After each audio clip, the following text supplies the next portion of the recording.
Clau. Listo. Ahí está, perfecto.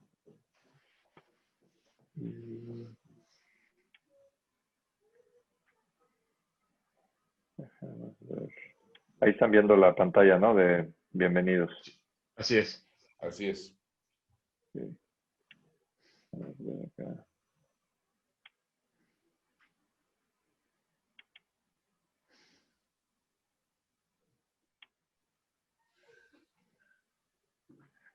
Muy bien. Si quieren, vamos a arrancar para permitir así que en lo que damos la introducción sigan sumándose personas. Muy bien, ¿De acuerdo? de Entonces acuerdo. vamos a dar la bienvenida. Aquí tengo el documento. Un segundito. Está. Muy bien. Pues muy buenas noches tengan todos ustedes. Lo prometido es deuda y hoy nos reunimos por quinta ocasión en esta serie que hemos denominado Amigos de UNE México. Tenemos el enorme agrado de contar esta noche con nuestro colega y amigo Max Kaiser. Max es una persona que se ha caracterizado por ser un motor de contienda, de cambio, de inconformidad, de llamamiento y en general de una perseverancia poco usual.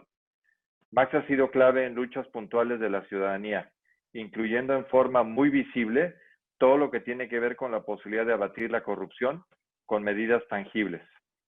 Aunque muchos de ustedes ya conocen bien a Max, déjenme les doy algunas referencias de su amplio currículum para que sepamos con mayor precisión con quién estamos esta noche. Max es licenciado en Derecho por el ITAM y cuenta con una maestría en Política Latinoamericana Comparada por la London School of Economics.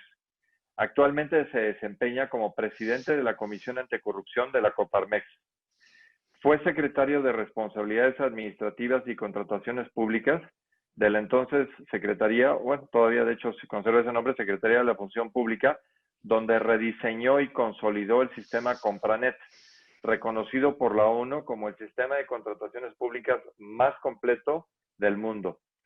También fue el director anticorrupción del IMCO.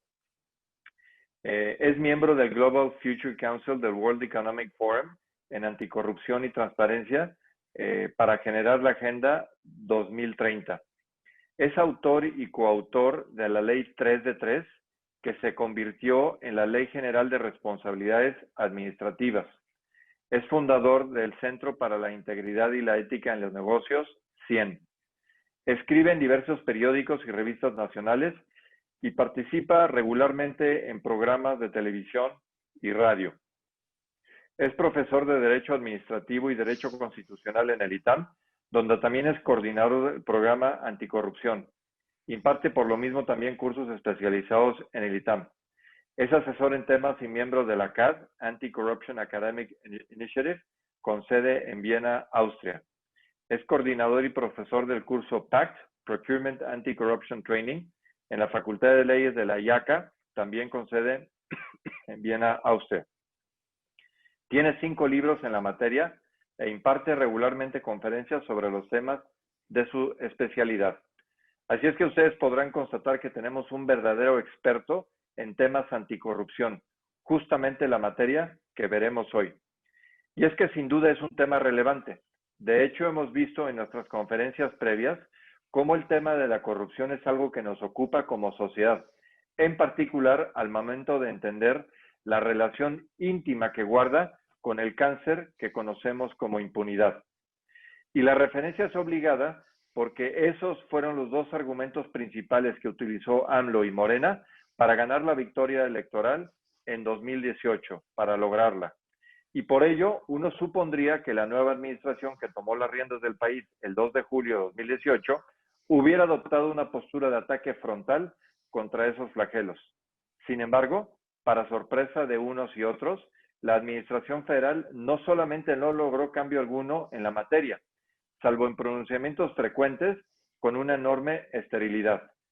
Y es que en los hechos no se han dado los grandes cambios que hubieran permitido apreciar un real viraje, con adjudicaciones directas del orden de 80% de todas las compras gubernamentales, con un desorden administrativo total en la gestión pública y sin un impulso al Sistema Nacional Anticorrupción, sumado a una ausencia de procedimientos legales, y solamente contamos con pronunciamientos mediáticos.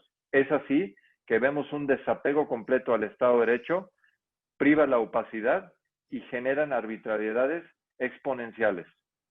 Es por todo lo anterior que consideramos muy oportuno tener hoy a Max para que con su experiencia y talento nos pueda explicar puntualmente lo que ha venido sucediendo en el país en los últimos años, cómo es que la corrupción ha cobrado tal volumen y rapacidad, pero sobre todo, qué es lo que podemos hacer como ciudadanía para evitar que ese cáncer nos venza y nos carcoma. No le quiero quitar más tiempo a Max y le cederé el micrófono. No sin antes recordarles a todos nuestros asistentes que Max nos hablará por un espacio más o menos de unos 40 minutos y acto seguido tendremos un espacio para preguntas y respuestas. Para ello les pido que en la función de Q&A, de preguntas y respuestas, que está ahí en su plataforma de Zoom, nos apoyen para ir formulando las preguntas que les vayan surgiendo.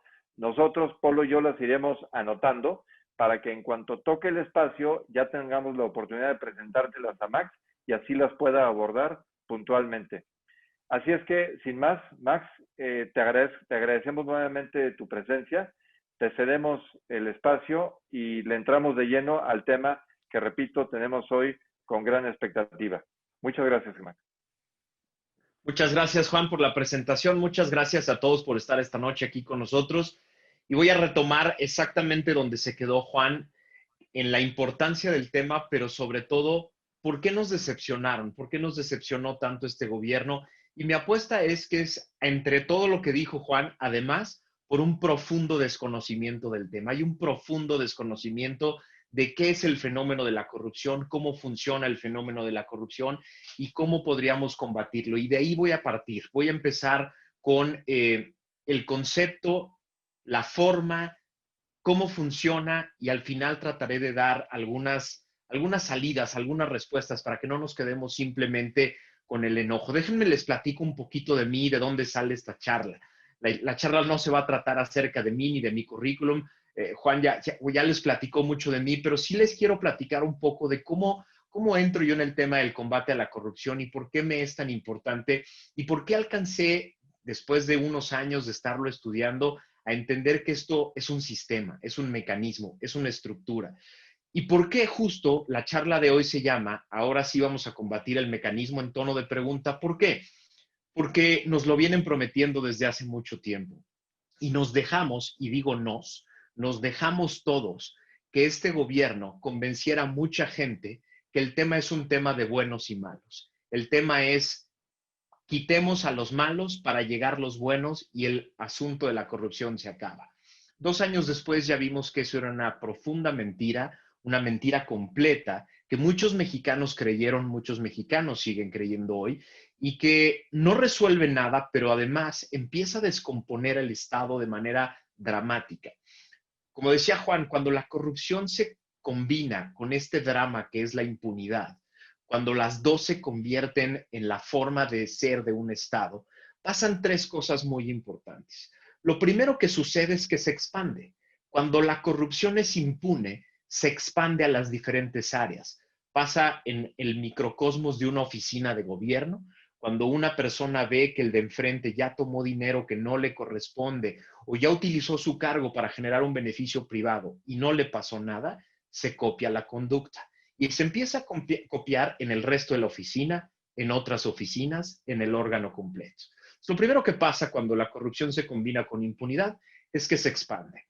Lo segundo que pasa es que empieza a corroer las capacidades del gobierno para ejercer sus funciones, las funciones para los que les pagamos. Es decir, cuando una oficina y luego otra, y luego otra, y luego otra, y luego todo el órgano está más ocupado del tema del beneficio privado, de buscar un beneficio privado con las funciones que tienen, ese órgano deja de hacer su chamba, deja de hacer su tarea, deja de brindar educación, deja de brindar salud, deja de brindar seguridad. Entonces, la corrupción impune corroe al Estado. Y lo tercero que sucede es que se vuelve sistema. Llega un momento en que la corrupción se vuelve el sistema, no parte de, no una forma de ejercer el poder, se vuelve el sistema.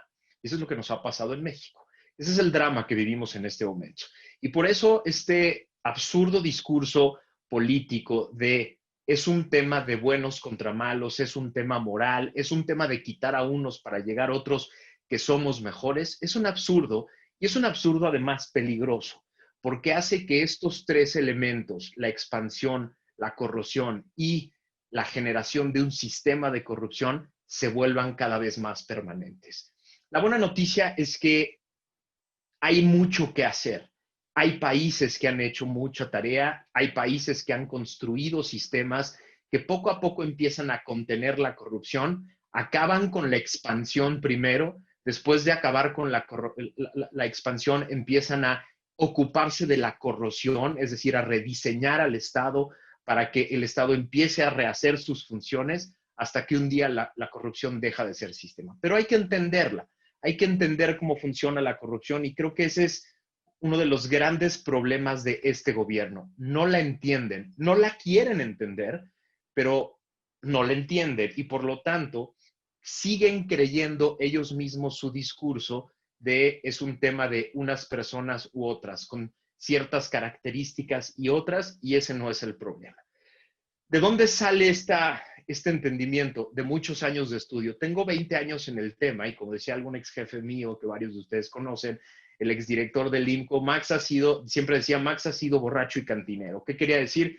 Que yo he estado de los dos lados de la barra. Me ha tocado estar del lado de los que ejercen funciones, hacen cosas. Me ha tocado estar en el gobierno del lado de los fiscalizadores, del lado de la función pública, pero me ha tocado también estar del lado de la academia y de la sociedad civil que observa al gobierno, que critica al gobierno, que analiza al gobierno, que trata de desmenuzar al gobierno.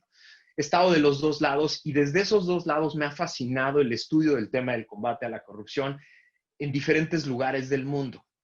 Y esta plática surge de estar tratando de estudiar el tema y estructurarlo a manera de que toda la gente lo entienda. La idea de llamarle el mecanismo de la corrupción no es mía.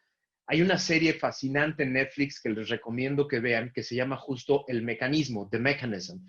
Y es una de las mejores explicaciones que he encontrado yo acerca de lo que sucedió en Brasil.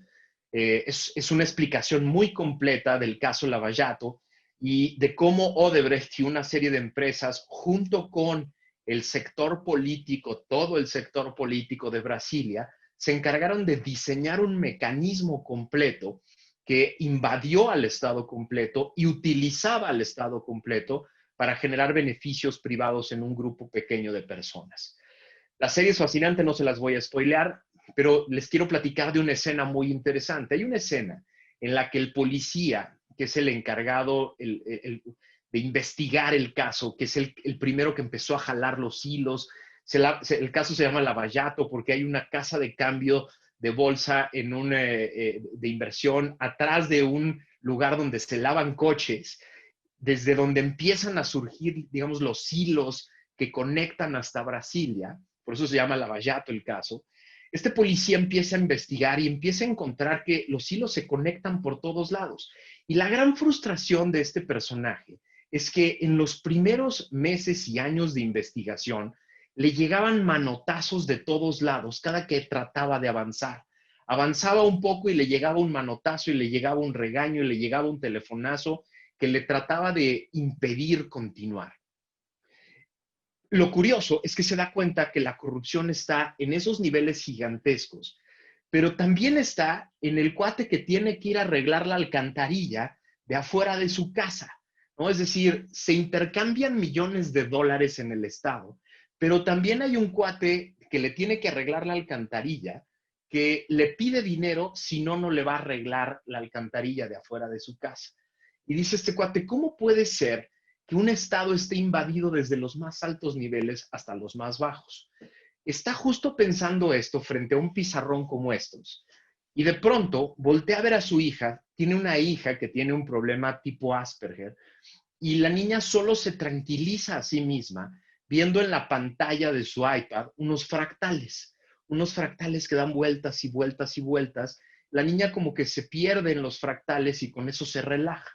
El padre voltea a ver la pantalla ve los fractales y en ese momento dice, claro, es un mecanismo. Es un mecanismo que da vueltas y vueltas y vueltas. Y da vueltas en las más altas esferas del poder, pero también en las esferas medias y también en las esferas más pequeñas. Son fractales que dan vueltas y que tienen diferentes elementos. Bueno, con base en esta escena, me di a la tarea de buscar cómo funciona el mecanismo en México. ¿Cuáles son los elementos del mecanismo de la corrupción en México?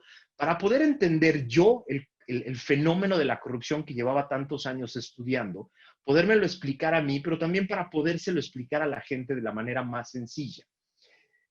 Esta charla la he dado en diferentes lugares del mundo, quitando varios de los conceptos específicamente mexicanos de los que voy a hablar y elementos y datos específicamente mexicanos.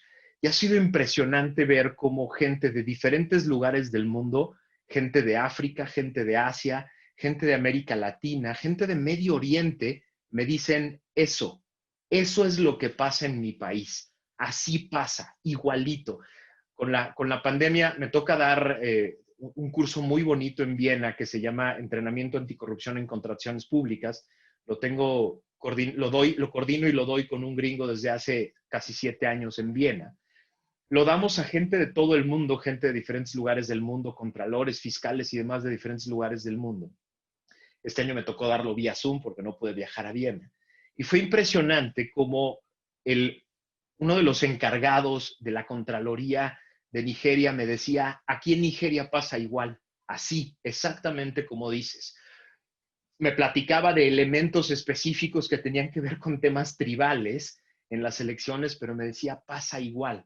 Pero lo mismo me decían argentinos, lo mismo me decían personas de Perú y lo mismo me contaban personas de Malasia. Fue impresionante entender que el mecanismo es uno de estos sistemas que se crean dentro del modelo de democracia que hemos creado. Bueno, con toda esta introducción, vamos a empezar a platicar de estos 4 elementos.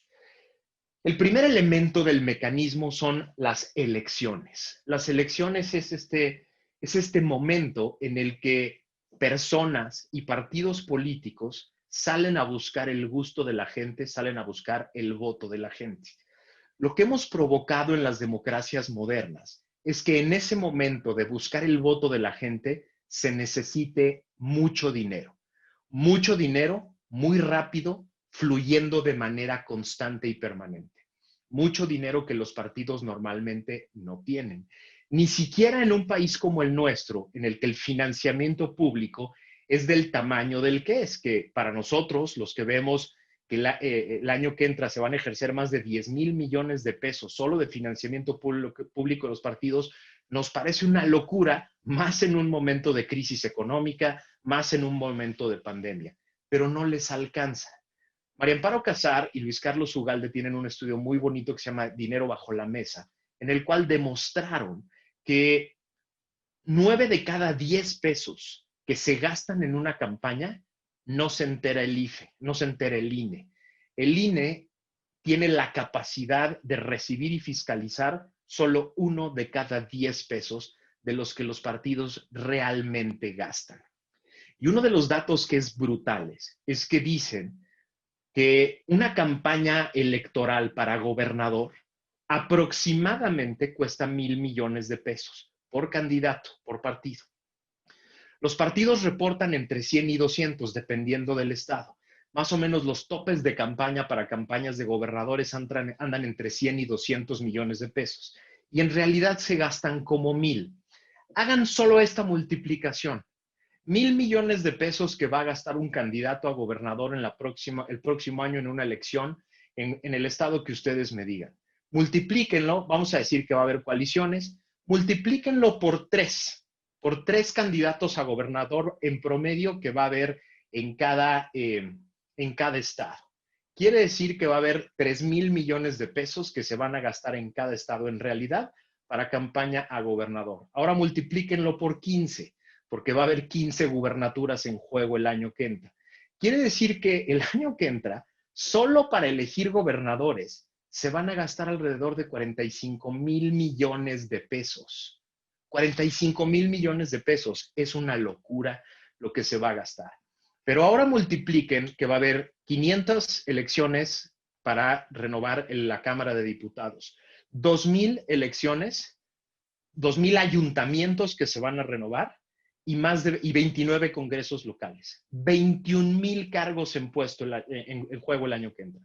21,000 cargos. Hagan la multiplicación. Me han platicado personas que han competido en la Ciudad de México por una diputación local y me dicen que alrededor de 1,5 millones y 2 de su propio dinero es lo que se debe gastar para ser competitivo en una elección para diputado local de la Ciudad de México. Hagan la multiplicación. Es de locos de lo que estamos hablando.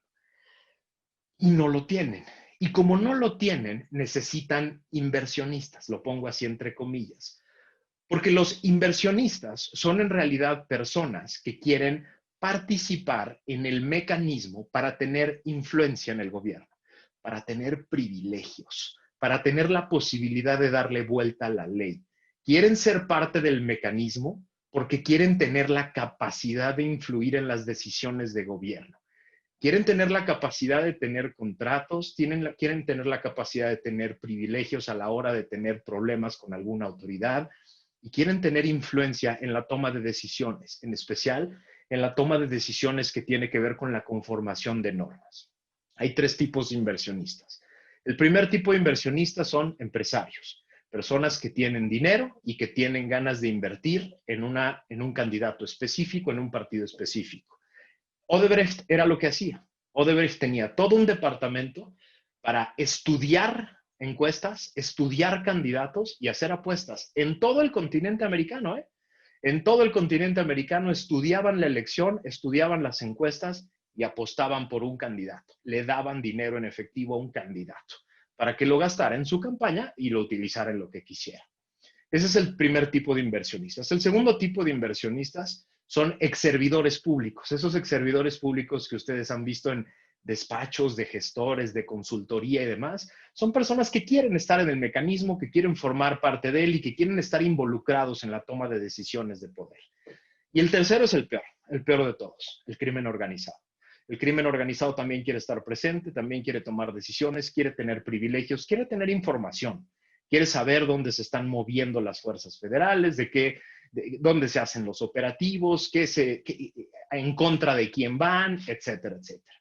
Estos 3 inversionistas aportan dinero en efectivo, ¿no? Ya lo vimos en los videos. Puede ser en maletas, puede ser en backpacks, puede ser en sobrecitos, pongan el formato que quieran, pero también lo hacen en especie. Es decir, ese evento gigantesco que ustedes ven con Los Ángeles Azules, cervezas rolando por todos lados, comida gratis y cualquier tipo de entretenimiento, ese no lo paga el partido político. El partido político le va a reportar al INE que ese evento gigantesco que todos vemos que cuesta varios millones, se lo va a reportar en 1 millón de pesos y le va a mandar unas facturitas y demás.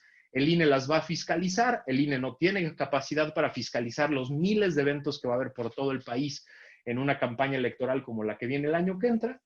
Y por lo tanto, los partidos políticos reciben en especie que un inversionista pagó al grupo, otro inversionista pagó las chelas, otro inversionista pagó los tacos, otro pagó las sillas, a lo mejor el mismo pagó la lona, algunos pagaron las plumitas y las banderitas y las playeritas y todo lo que se reparte en un evento de estos. ¿Para qué? Para que el candidato hablara durante 15 minutos en el templete de las 3 idioteces que propone como parte de su campaña, porque en realidad lo que quiere es simplemente aparecer ahí, agasajar a la gente para que la gente después vote por él. De eso se trata. Y por eso es el primer elemento. Mucho dinero que fluye muy rápido de 3 tipos de inversionistas, apuestan a los partidos, los amarran vía financiamiento ilegal, todo mundo empieza una relación de actos ilegales que genera complicidades y que genera acuerdos en lo oscurito. Ya lo vimos en los videos.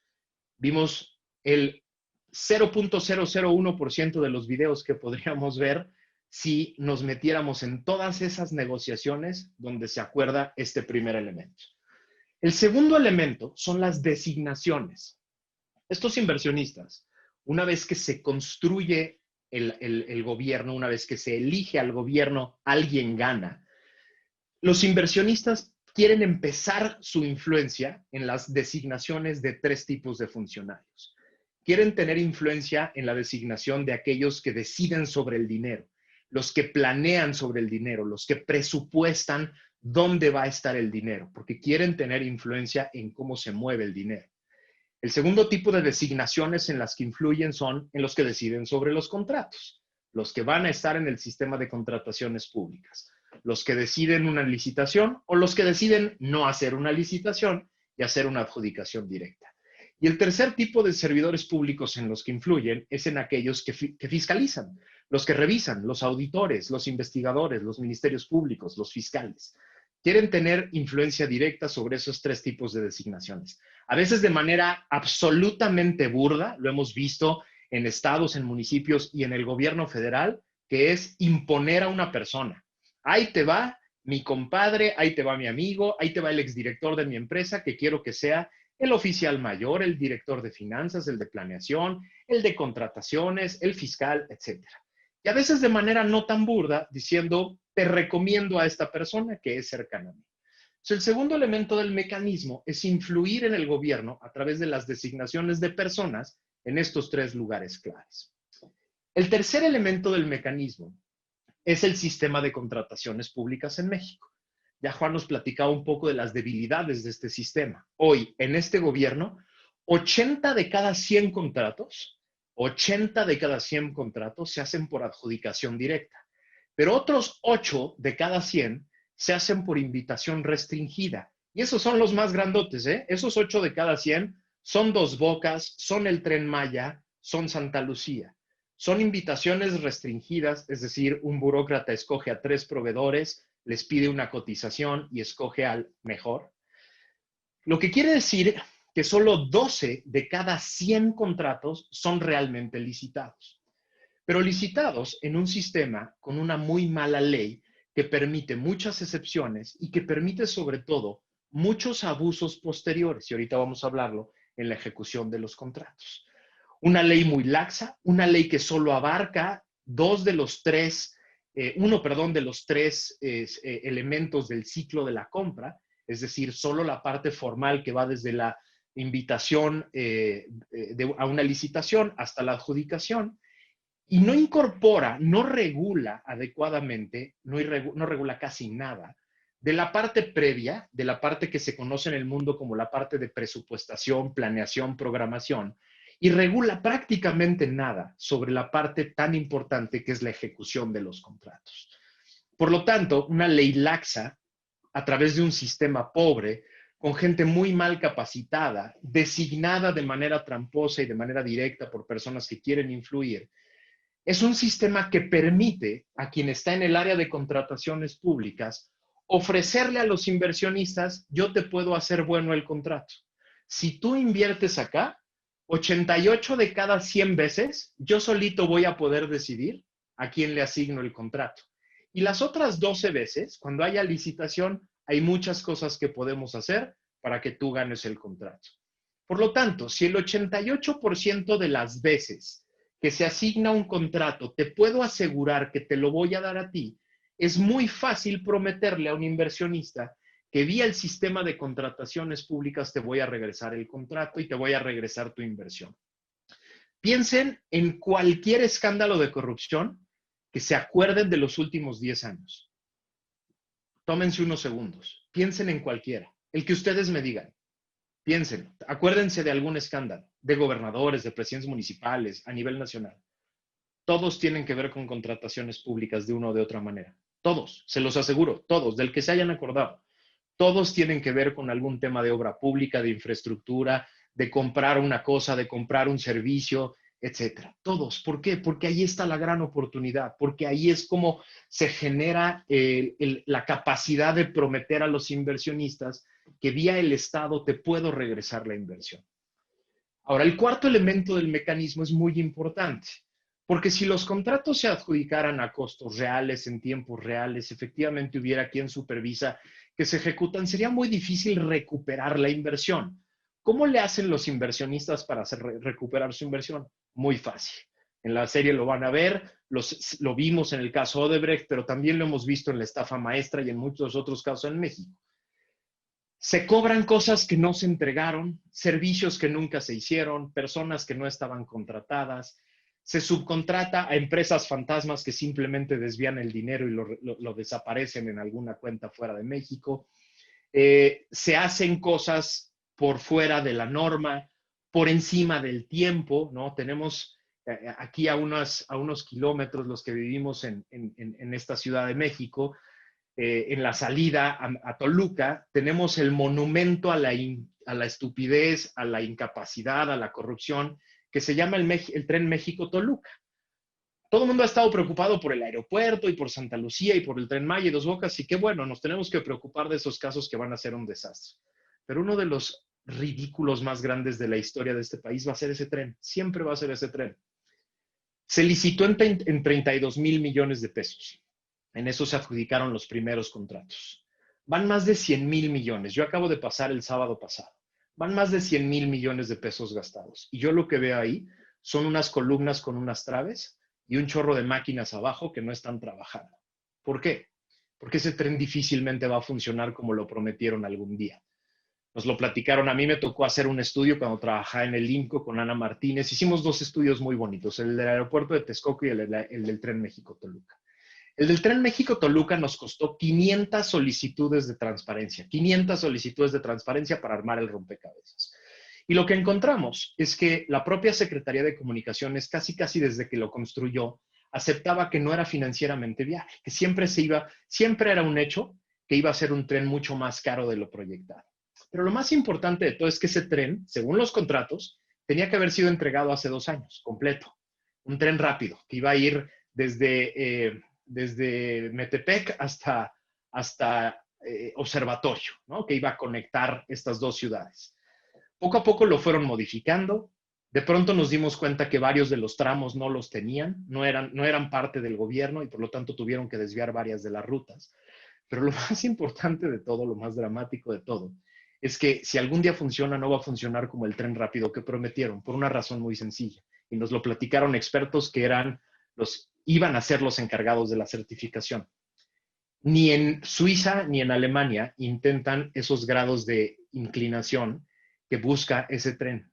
Subir un aparato con esa cantidad de peso, lo que quieren subirlo hasta la Marquesa y después bajarlo hasta Observatorio de manera controlada y rápida, es prácticamente imposible. Lo que nos decían los expertos es, la perfección de la vía tiene que ser absolutamente milimétrica para que alguien le pueda dar el certificado a ese tren.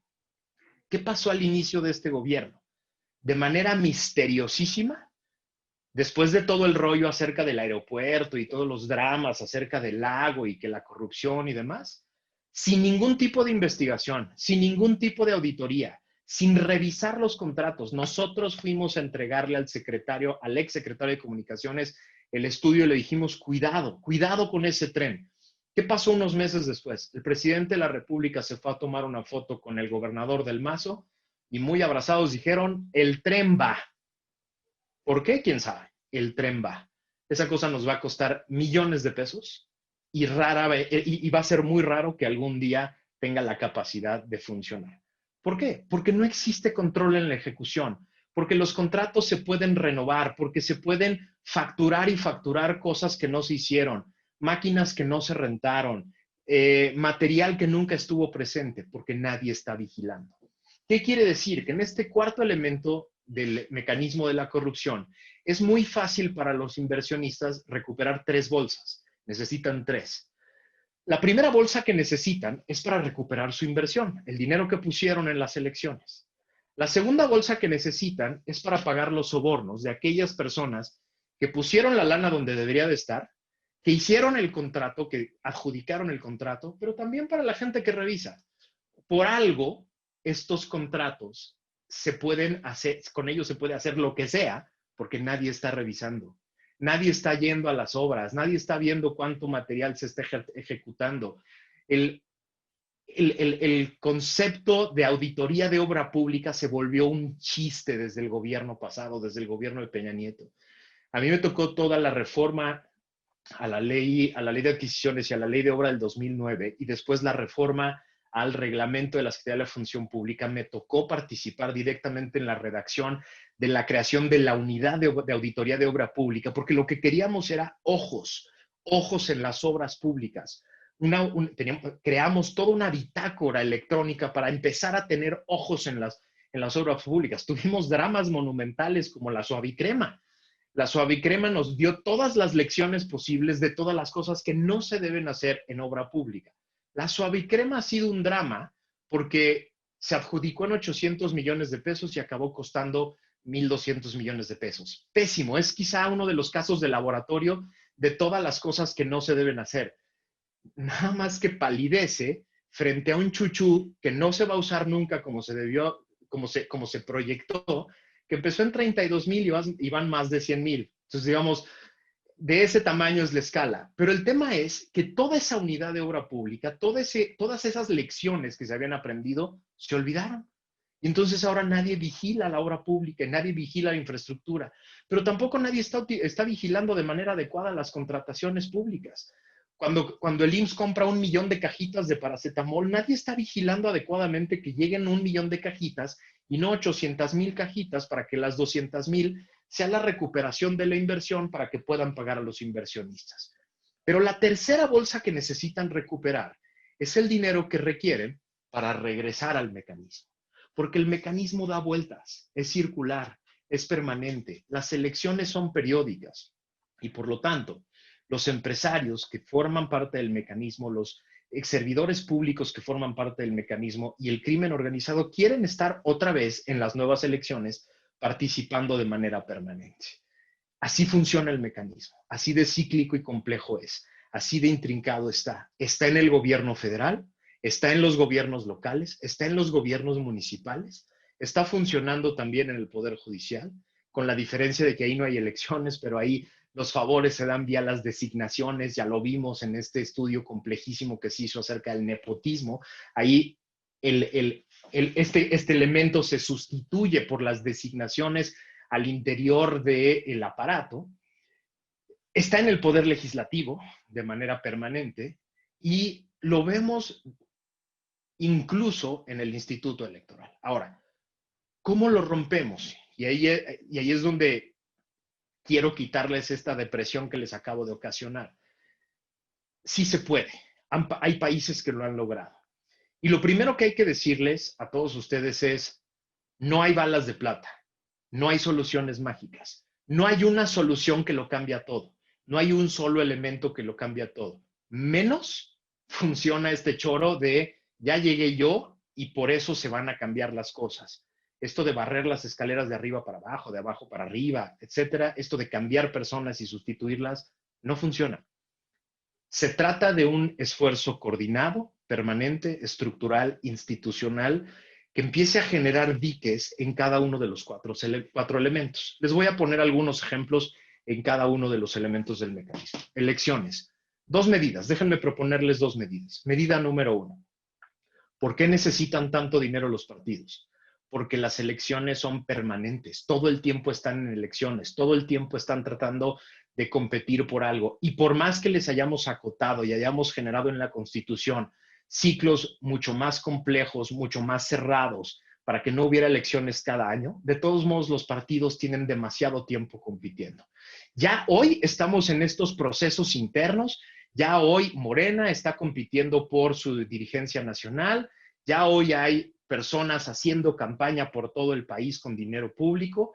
Ya muy pronto vamos a empezar a ver en las bardas y en otros lugares las pre-campañas y luego las pre-campañas y luego van a llegar las campañas y entonces nos vamos a echar meses con los partidos y los candidatos requiriendo dinero.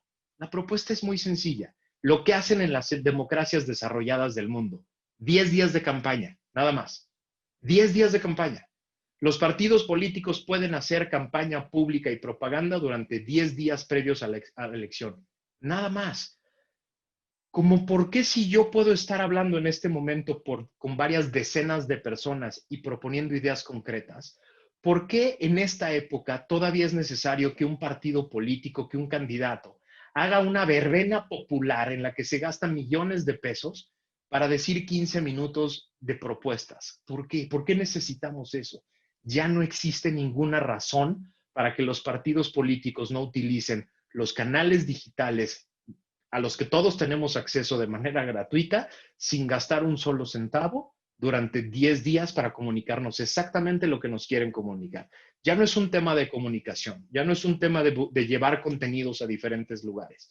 Ya ni siquiera vale el choro de sí, pero esto no llega a la sierra de Oaxaca. Sí, pero hay maneras de llegar a la sierra de Oaxaca con una propuesta concreta y congruente en 10 días.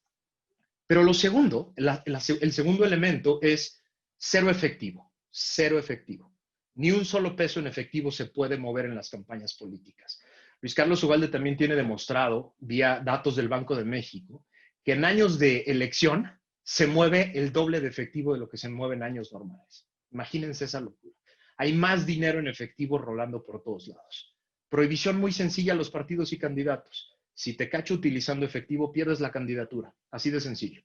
Te cacho moviendo dinero en efectivo, no tienes derecho a competir. Ni tú, y si es un tema sistemático del partido, tu partido tampoco. Así. ¿Con esto resolvemos toda la corrupción? No, les decía que no. Este es simplemente un dique para el primer elemento. Vamos a hablar de los diques para el segundo elemento, las designaciones. ¿Cómo generamos diques en las designaciones? 3 medidas muy sencillas. Medida número 1. Estos 3 tipos de cargos. ¿Quién decide la lana? ¿Quién decide los contratos? ¿Y quién fiscaliza? Requieren de perfiles preestablecidos legales que sean obligatorios. Perfiles en donde se establezca la experiencia, la capacidad, el tipo de pruebas que se requieren de la honestidad y la integridad del servidor público que va a ser electo y controles adecuados. Perfiles muy concretos, muy claros, legales, obligatorios.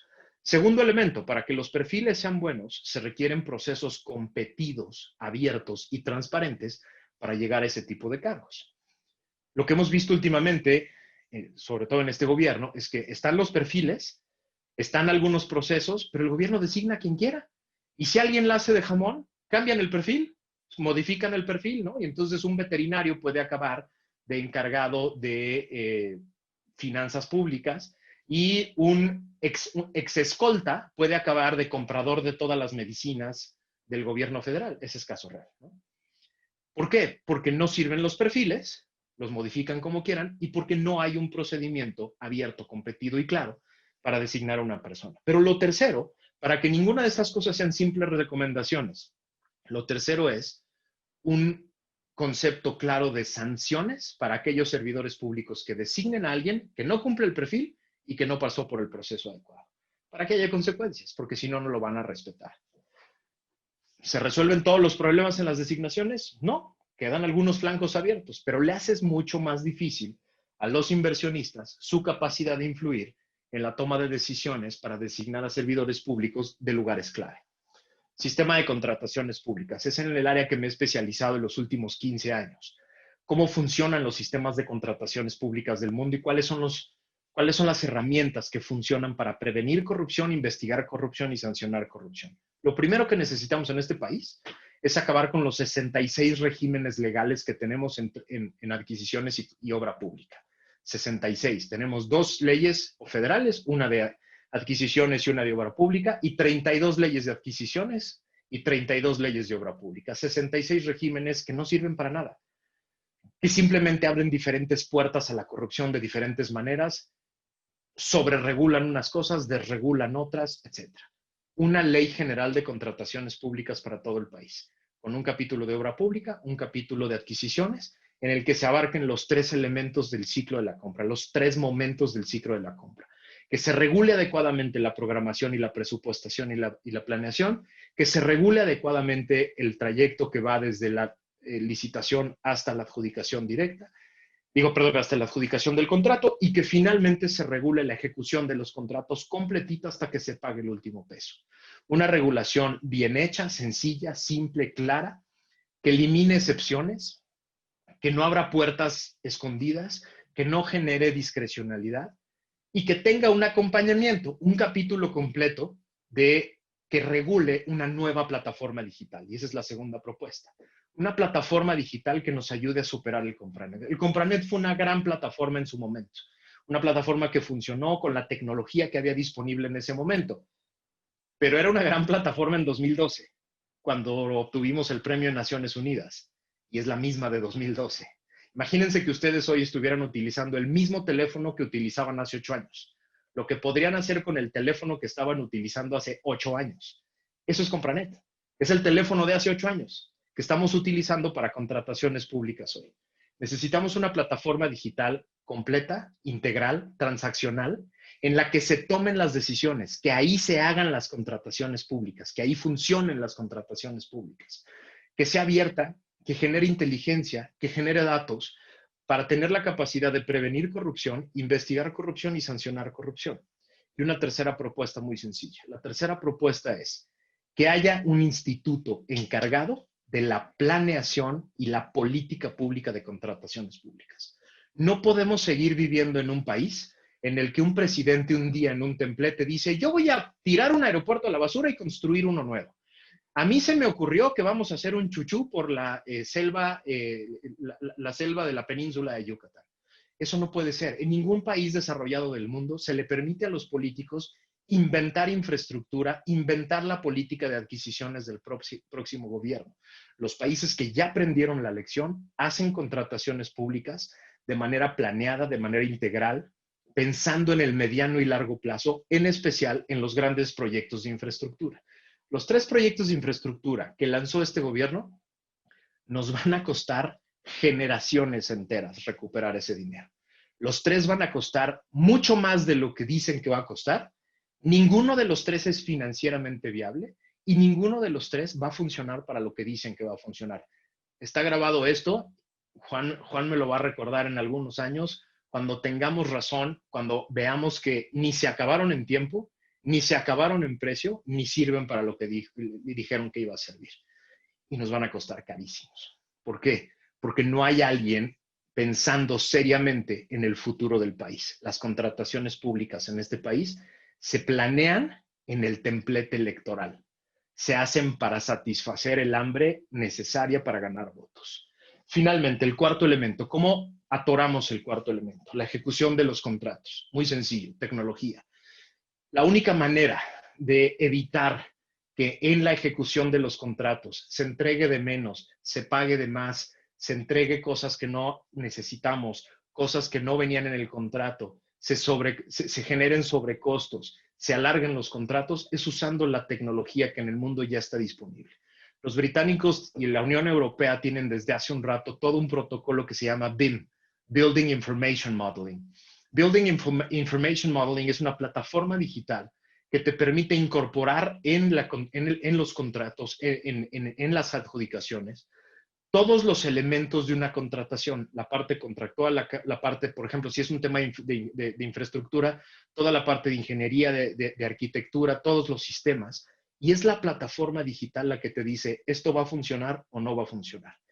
Y después de que se adjudica el contrato, la plataforma es la que te dice qué pasa si le quitas acá, si le pones allá, si le mueves allá, si se alarga el plazo, y tienes la posibilidad de ir rastreando cada uno de los elementos. Cuando tienes todos esos elementos en cada uno de estos componentes del mecanismo, lo que empieza a suceder es que se atora, se empieza a atorar, deja de dar vueltas rápido. Los inversionistas dejan de creer que pueden influir en la toma de decisiones. Si ya no pueden designar personas, si ya no les van a poder ofrecer a ciencia cierta que van a recibir contratos y ya no pueden recuperar las bolsas que gastaron, va a llegar un momento en que van a dejar de invertir, dejan de invertir. Y en el Inter tenemos que generamos los casos suficientes para que la impunidad se acabe. En medio de todo esto, tiene que estar el Sistema Nacional Anticorrupción. Para que todo esto funcione, para que todos estos elementos funcionen, necesitamos un ente autónomo de carácter constitucional que ya existe, que tiene todas las capacidades para hacer todo lo que les acabo de platicar, que tiene todas las herramientas para hacer todo lo que les acabo de platicar y tiene la más importante. Lo diseñamos para que no fuera parte del ciclo, para que no tuviera intereses en el ciclo, para que no tuviera que esperar a que empiece un gobierno o a que acabe un gobierno. Es un sistema de Estado, por eso se llama nacional. Es del Estado mexicano y las políticas anticorrupción que hoy están vigentes tienen todos los elementos que les acabo de platicar. Es solo cosa de ponerlos en práctica, ponerlos a trabajar.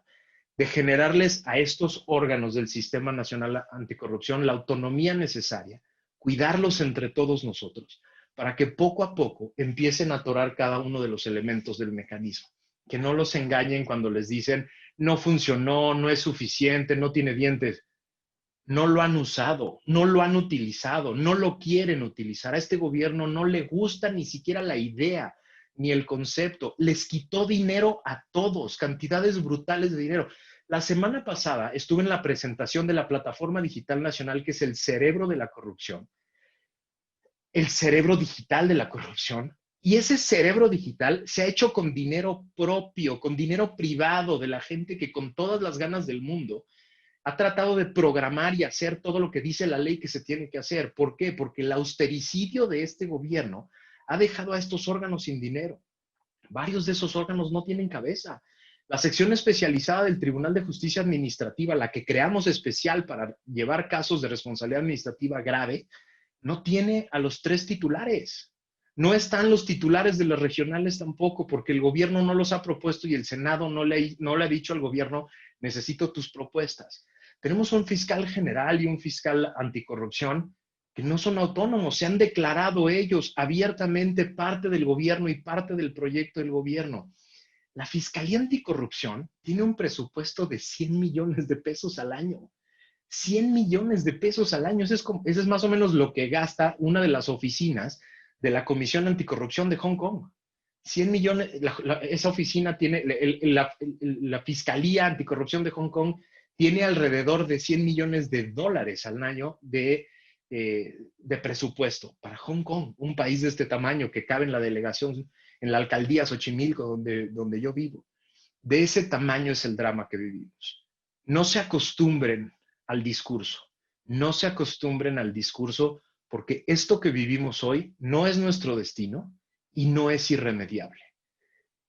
No es rápido, no es fácil, no es con una sola medida, no es con pura voluntad. Se trata de un esfuerzo permanente y continuado para ir atorando poco a poco el mecanismo entre todos, con una voluntad permanente de hacer un cambio para las siguientes generaciones. Muchas gracias a todos. Estoy aquí para sus preguntas, quejas y recomendaciones. Muchas gracias, Max, por tan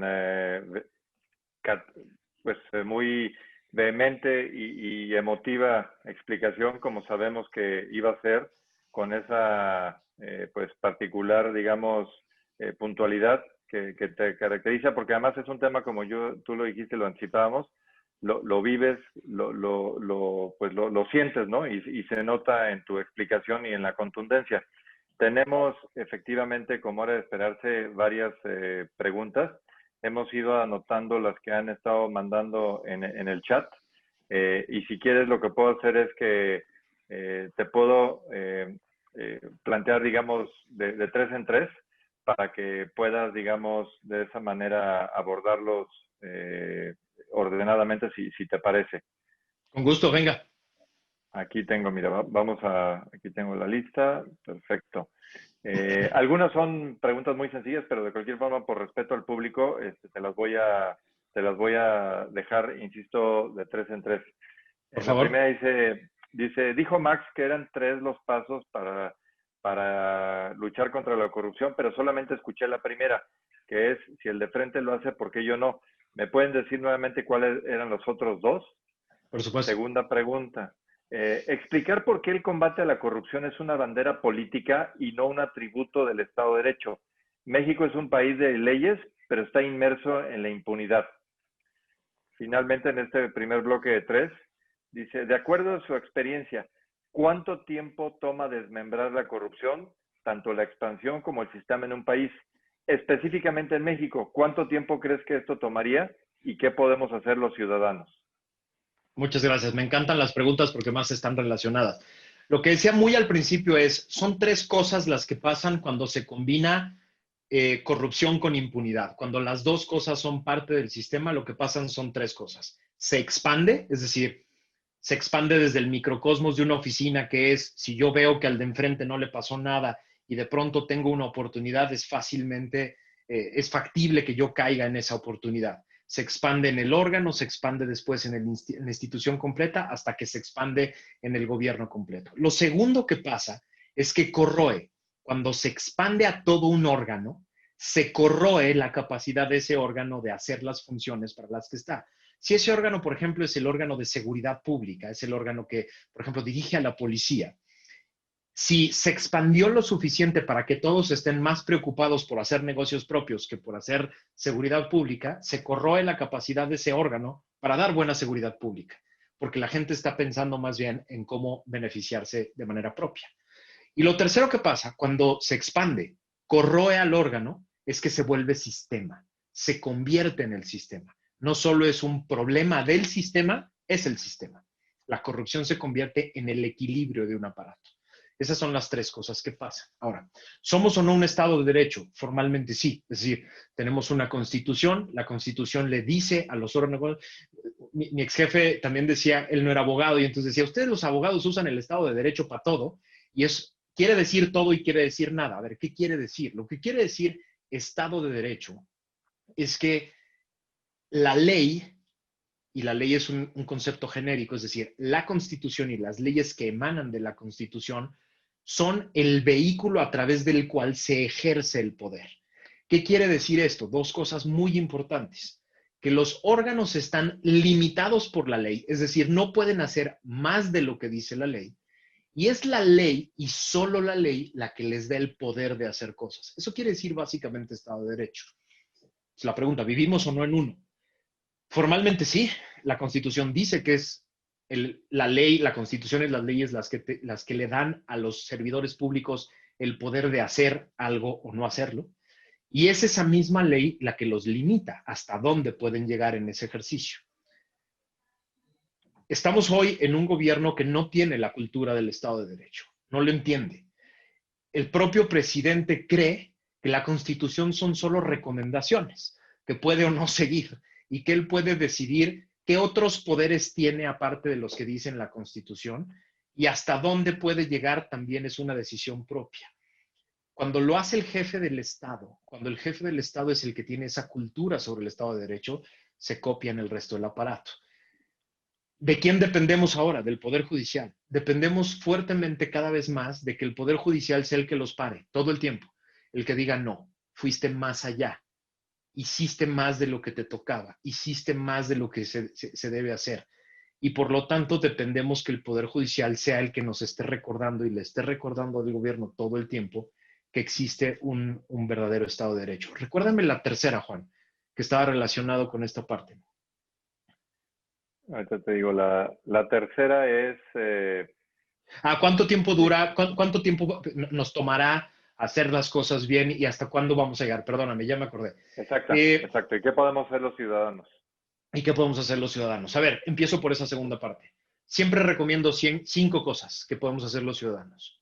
La primera, decir que no. Aprender a decir que no. Aunque nos cueste más trabajo, aunque sea más difícil.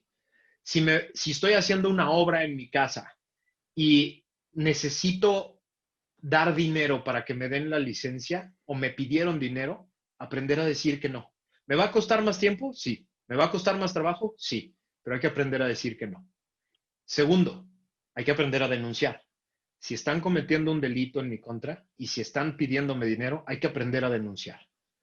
La tercera se deriva de lo que siempre me dicen cuando les digo que hay que denunciar, que es, oye, pero es que es muy peligroso, se vienen contra mí, me cierran la empresa, me cae el SAT, me cae el IMSS, etc.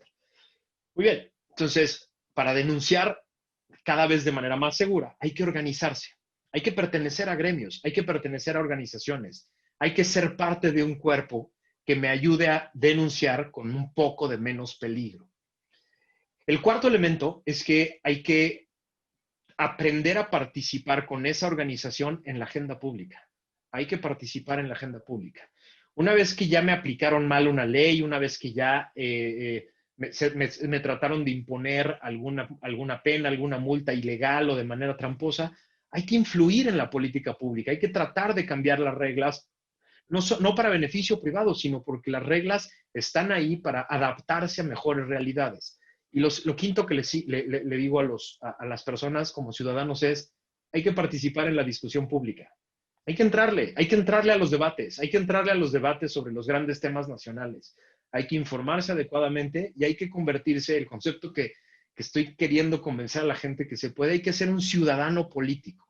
Un ciudadano que sin pertenecer a la política, sin estar en la política, haga la chamba. Bueno, con esas 5 cosas, si todos empezamos a hacer eso y empezamos a generar un círculo virtuoso de instituciones y autoridades que empiezan a funcionar, que empiezan a hacer su chamba, esto es un tema de 10 años. Hay países como la República de Georgia, que tuve la oportunidad de estar hace un año ahí. Es una república, una exrepública soviética, atrapada entre Rusia y Turquía, que sabía que si no hacía la chamba de volverse un Estado de verdad, una democracia de verdad, uno de los 2 monstruos se lo iba a tragar. Y entonces hicieron la chamba de construcción de instituciones sólidas y fuertes que hacen la chamba. Los ciudadanos se tomaron en serio la chamba de hacer democracia. 10 años después, han bajado más de 60 lugares en el índice de percepción de corrupción de Transparencia Internacional y son hoy, digamos, el rockstar del mundo para hablar de si se puede y cómo si se puede. Entonces, el cálculo absolutamente arbitrario, sin ninguna base científica, simplemente de la experiencia de países que me ha tocado conocer, es que en 10 años de empezar a hacer la chamba bien hoy, de apostar por las instituciones y apostar por la ciudadanía activa, se puede revertir por completo este sistema. Perfecto. Déjame, te doy la siguiente batería de 3. Dice lo siguiente: lo que explicas de los inversionistas desnuda una parte importante de la realidad de nuestro sistema electoral.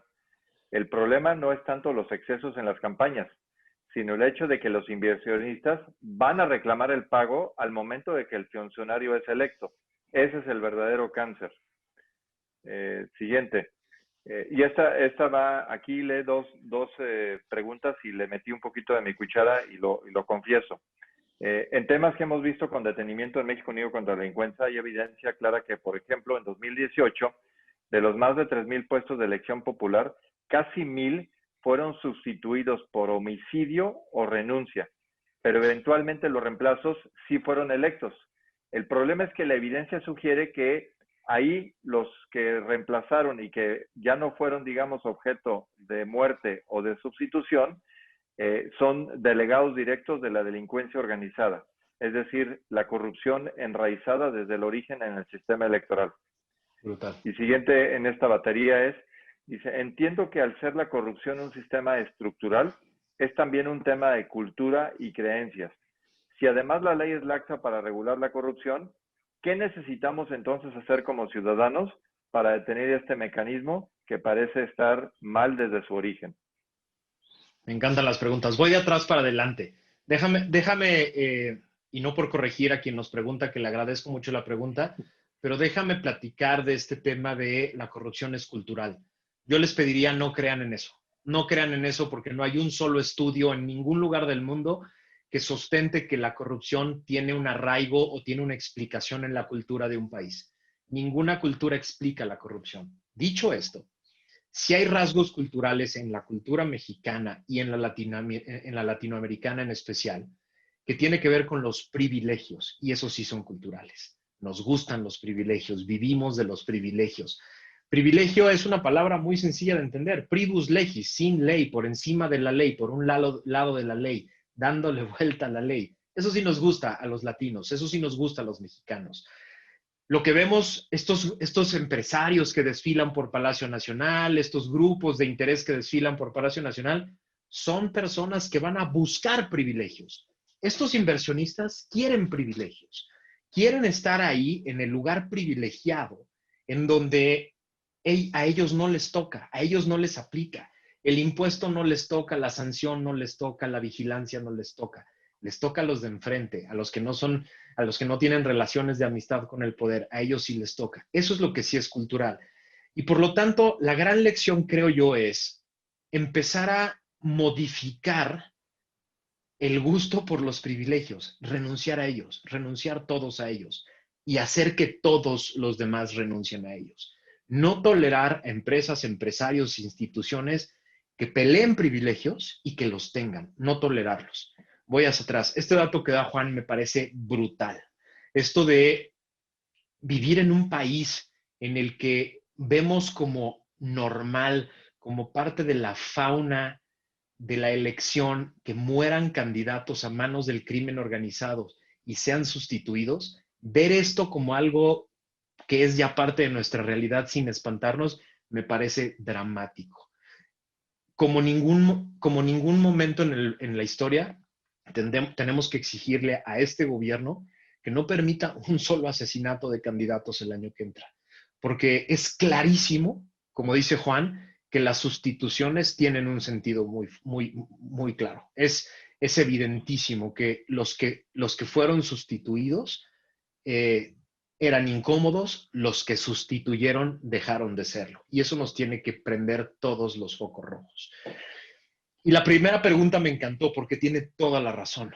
No solo estamos hablando del cáncer de la corrupción y la impunidad en el sector público.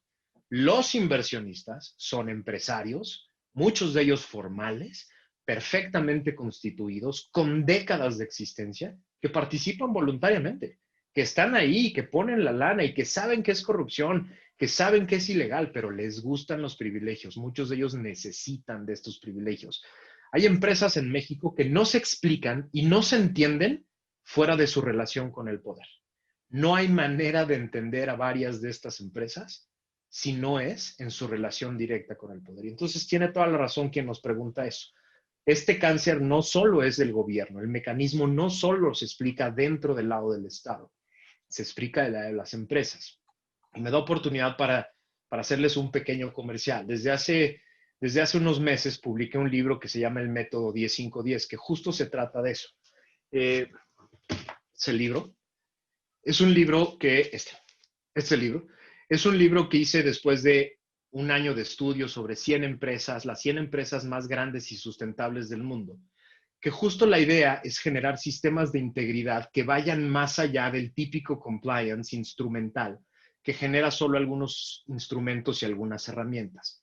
La idea de este libro es muy bonita porque se trata de generar un método sencillo para acercarse a sistemas de integridad, que sirve para grandes empresas, pero sirve también para empresas medianas y pequeñas que apenas le entran al tema. Tiene 100 preguntas que te van llevando de la mano a cómo generar sistema de integridad, justo para eso, para que las empresas no sean parte del modelo de corrupción, no formen parte de este modelo de corrupción.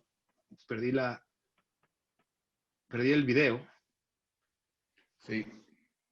Es que me entró una llamada, una disculpa. Estoy en el celular y ahorita regresamos. Pero bueno, la idea es que este libro es muy bonito porque en lugar de hacer un libro académico de flojera que nadie fuera a leer, lo hice junto con dos de los moneros más reconocidos y buenos de México, que son Alarcón y Rictus. Alarcón, el del Heraldo. Ya te hice host, si quieres puedes volver a abrir tu video. Listo, ya ando aquí de regreso. Entonces, la idea es que con ellos dos hicimos este libro para tratar de explicar esto de la manera más sencilla, porque lo que me empezó a preocupar desde hace más de 2 años es, ya hice mucho para tratar de mejorar el tema de corrupción desde el lado público y ahora quiero hacer algo para atacar la corrupción desde el lado privado, ¿no? Y entonces, pues este libro tiene 40 caricaturas de estos dos grandes artistas y pues te va llevando de la mano para ver cómo resolver este gran cáncer que como bien apunta quien nos pregunta, es parte esencial del problema. Perfecto. Déjame, te doy las siguientes. Tenemos 2 baterías más. Ahora sí que 3 de 3, hablando de tu autoría en esa ley tan importante. La siguiente es, ¿sabemos si alguna organización o partido lleva un proceso interno de depuración por malos elementos? ¿Un ejercicio de autocrítica de cara a las siguientes elecciones? Siguiente es, si somos miembros de la OCDE, aunque quizá por error, dinos por qué no somos capaces de aplicar sus mejores prácticas en la materia. Algunos nos dicen que más bien nos parecemos o nos vamos pareciendo a Venezuela. Última en esta batería es, ¿cómo frenamos a este gobierno? Los otros estaban tremendos, pero este es una locura. El actual simplemente impone su dicho sin ningún entendimiento de lo que es la ley aplicable. ¿cómo le hacemos para pararlos? Muy bien, empiezo por esta tercera. Además de pararlos, que tienes toda la razón, tenemos que hacerlo, tenemos que generar alternativas. Entonces, pararlos creo que es muy, digamos, ha quedado muy claro cómo podemos empezar a frenar el hambre, que es exponerlos. Lo primero que tenemos que hacer es exponerlos. Todos y cada uno de los casos de corrupción hay que exponerlos, hay que ponerlos sobre la mesa, hay que generar las herramientas para que quede claro que no se está acabando con la corrupción, que los datos nos dicen exactamente lo contrario. El índice de percepción de corrupción, los índices del World Justice Project y los datos del INEGI son clarísimos. Vamos al revés. Está creciendo la corrupción en todos los niveles, en todos los temas, está creciendo. Entonces, lo primero que hay que hacer es exponerlos. Pero lo segundo que hay que hacer es generar las alternativas, ponerlas sobre la mesa, por lo menos para que la sociedad sepa que hay alternativas. ¿Para qué? ¿Cómo los frenamos? El año que entra. El año que entra hay 21,000 puestos en juego. No es un plebiscito para el presidente. Por favor, no vayan a tomar las elecciones del año que entra como un plebiscito de me cae bien o me cae mal el señor que está en Los Pinos. No es eso la elección del año que entra. El año que entra tenemos chapulines de todos lados que gente del gabinete federal, gente de los gabinetes locales van a andar chapulineando de una candidatura a otra. ¿Cómo los detenemos? Exigiéndoles cuentas, haciéndolos que nos rindan cuentas del cargo que tienen hoy, qué hicieron con él y qué dejaron de hacer con él. ¿Para qué? Para que el día que se presenten y digan, ahora sí ya le voy a echar ganas, ahora sí ya tengo muchas propuestas, ahora sí ya voy a hacer lo propio, el electorado les diga no, porque usted no hizo su chamba del cargo el que viene. Yo creo que así es como se frena, con conocimiento, con educación. Yo, cada que me invitan a dar una charla de estas, la doy porque justo lo que necesitamos es generar el conocimiento para que pueda haber responsabilidad y rendición de cuentas de quienes nos van a pedir el voto el año que entra. ¿Por qué pertenecemos a la OCDE y por qué la OCDE no nos saca? No sé, en el tema de corrupciones y de contrataciones públicas en especial es una locura. Deberían de habernos pegado desde hace mucho tiempo, pero no solo la OCDE, no solo Naciones Unidas, por ejemplo, UNODC, de donde soy asesor en Viena, también nos ha regañado una y otra vez, sobre todo por el tema del artículo 9 de la Convención de Naciones Unidas, que es justo el que tiene que ver con contrataciones públicas. Este artículo nos dice tres cosas muy sencillas. En contrataciones públicas hay que hacer competencia, tiene que ser transparente y los criterios tienen que ser objetivos. Las tres cosas las estamos incumpliendo hoy con el gobierno actual. Pero no solo la UNODC, no solo OCDE, el Tratado de Libre Comercio de América del Norte que tanto festejan, que estamos empezando a aplicar, la nueva versión del Tratado de Libre Comercio, pues está siendo violado todos los días con estos criterios de contrataciones públicas y pronto nos van a dar un zape, pronto nos van a dar un regaño impresionante, porque los americanos y canadienses no van a querer invertir en México si 88 de cada 100 veces tienen que tener alguna relación oscura con el gobierno para poder obtener un contrato. Sus compañías no se los permiten y por lo tanto no van a querer invertir en México. La primera pregunta se me fue. Si alguna organización o partido lleva procesos de depuración de malos elementos. Claro. No que yo conozca. Son malísimos para hacer eso. Los criterios que se utilizan al interior de los partidos son grillas internas, favores internos, movimientos internos, y me parece brutal. Creo que es un gran momento para que los partidos políticos que quieran recobrar la confianza de los ciudadanos demuestren que los procesos para elegir candidatos para las próximas elecciones sean procesos abiertos y competidos en los que las mejores mujeres y hombres que tienen liderazgos reales y probados en municipios, en distritos y demás, sean los que queden, y no los que gasten más dinero y los que hagan mejor grilla interna, ¿no? No, yo no conozco buenos procesos de selección y menos buenos procesos de disciplina interna. Normalmente la disciplina interna, hasta en los mejores partidos, que no hay muchos, está mucho más guiada por grillas internas y grillas y de dirigencias, ¿no? Ese ser una agenda pendiente, ¿no? De las cosas que nos llevaremos como de agenda pendiente para ser exigentes. Déjame te paso la última batería de tres. Max, hablando del tema de asignaciones directas e invitaciones restringidas, ¿crees que existe una forma de romper ese esquema de corrupción? Y para tal efecto, ¿cómo ves el papel de los empresarios en este terreno, pues algo resbaloso, ¿no? La siguiente es, Si la ciudadanía quiere realmente luchar contra la corrupción, ¿qué opinión te merece el que exista un tema de congruencia? ¿Cómo podemos abatirla si en nuestra vida diaria la fomentamos? Finalmente, y ahí aglutino varias inquietudes, es dónde y cómo realmente denunciar los actos de corrupción, pero para que de veras sean investigados y castigados y no sea, como se habla en muchas encuestas, una mera pérdida de tiempo. Y alguien pregunta nuevamente cómo se llama el libro que creo que pusiste ahí en la pantalla. Claro que sí, con mucho gusto. A ver, empiezo por esta última, que es dónde denunciar y cómo denunciar. Hay muchas instancias. Todas las fiscalías locales anticorrupción, todas las fiscalías locales de cualquier tema. El ciudadano no tiene la obligación de conocer cuál es la fiscalía, cuál es el lugar, cuál es la oficina. El ciudadano denuncia. La Secretaría de la Función Pública Federal y todas las secretarías de función públicas locales tienen la obligación de recibir denuncias. La Auditoría Superior de la Federación y todas las auditorías locales tienen la obligación de recibir denuncias. Las policías tienen la obligación de recibir denuncias. Pero ahora, es muy importante esto. Ustedes las denuncias también las pueden hacer vía medios de comunicación. Si hay el miedo, la sospecha fundada de que puede ser peligroso, pónganselo en las manos a un medio de comunicación, pónganselo en las manos a Mexicanos contra la Corrupción, pónganselo en las manos a México Unido contra la Delincuencia. Organizaciones que tienen esa vocación, que tienen las herramientas, que tienen los contactos y que tienen la capacidad. Este rollo que nos tiraban desde hace algunos años de, es que no he podido investigar el caso porque no hay una denuncia, es absolutamente falso. En el momento en que una autoridad conoce de cualquier caso, tiene la obligación de investigar. Es decir, cuando las autoridades ven en Latinus al hermano del presidente recibiendo dinero, tienen la obligación de investigar. No hace falta una denuncia. Esa exposición pública hace las veces de conocimiento y como se investigan de oficio, tienen la obligación de investigar. No les queda de otra. El libro se llama El Método 10-5-10, se los pongo aquí un poquito más cerca. Es de Tirant Loblanche, una editorial española, a la que le agradezco mucho la confianza de hacer un experimento tan nuevo y divertido. Me voy a la primera pregunta, que es el tema de las adjudicaciones directas. El tema de las adjudicaciones directas se supera de manera muy sencilla y la pregunta era, ¿qué hacen los empresarios?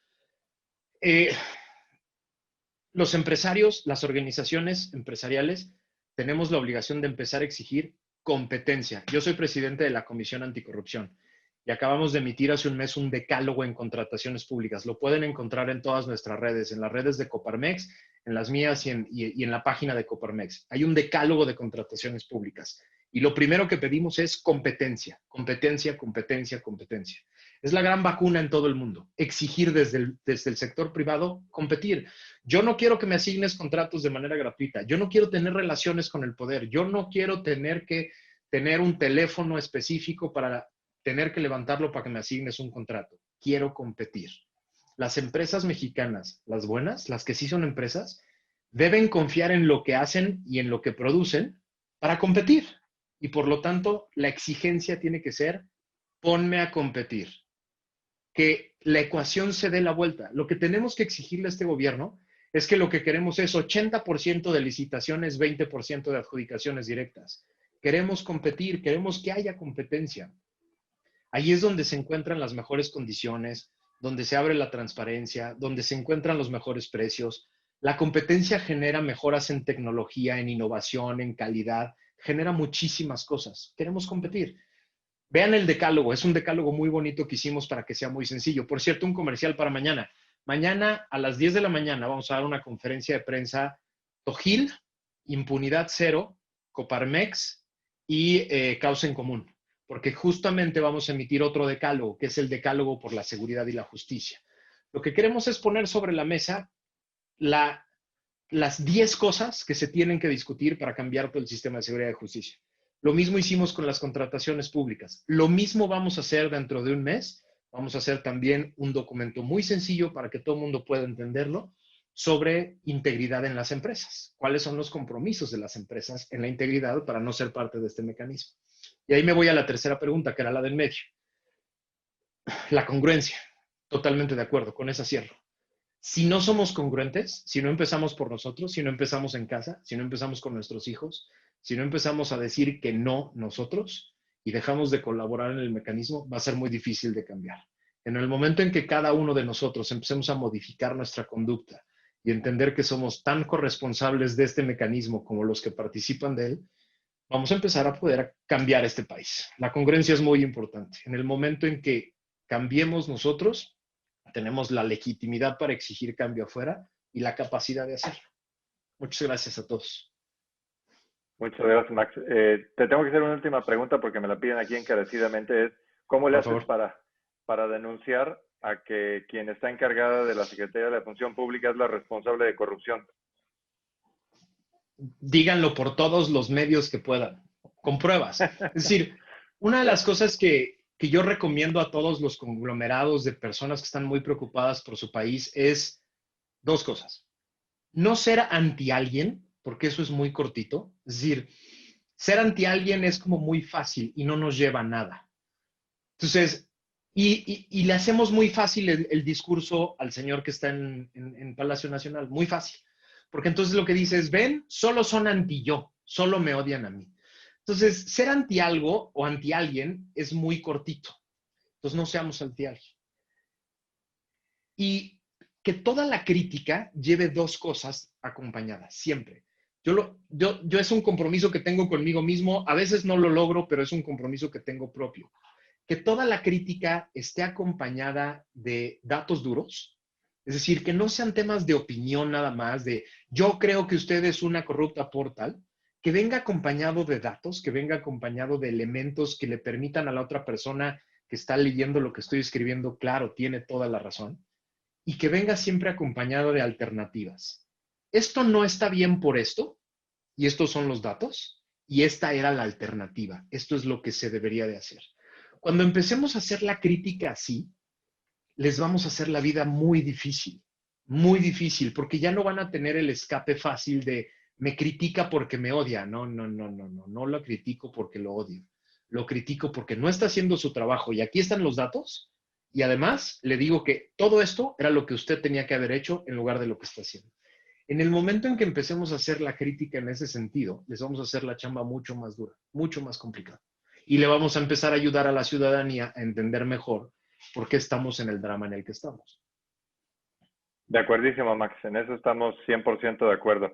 En lo que despido la transmisión y dicho sea de paso, hay muchísimos comentarios de agradecimiento de la claridad de tu exposición y de que el hecho de que afortunadamente efectivamente está grabado esto, porque lo subimos a redes y eso hace que replique en forma muy importante con toda la membresía. Me piden que si les dejas ver el pizarrón, para que puedan ver el pizarrón completo en lo que despedimos la transmisión.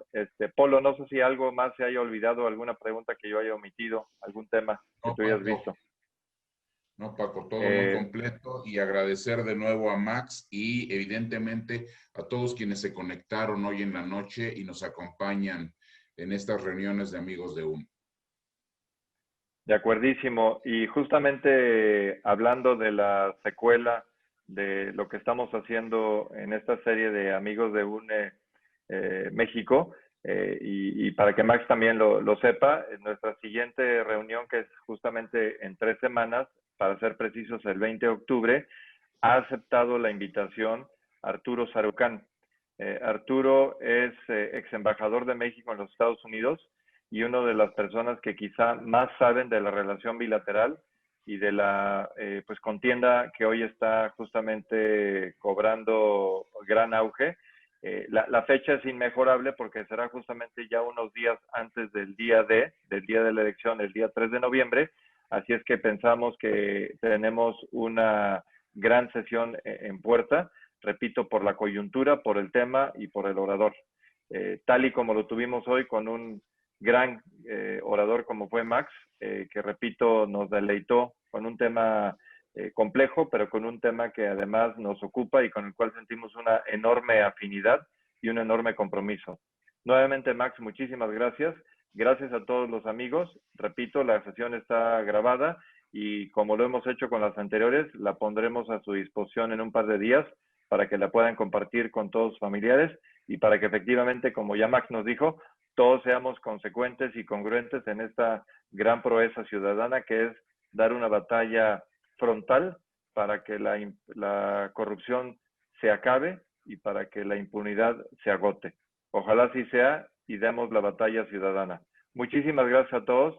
Tengan muy buenas noches. Max, un fuerte abrazo a la distancia. Gracias. Muchas gracias a todos. Gracias por estar aquí. Gracias a todos. Saludos. Muy buenas noches.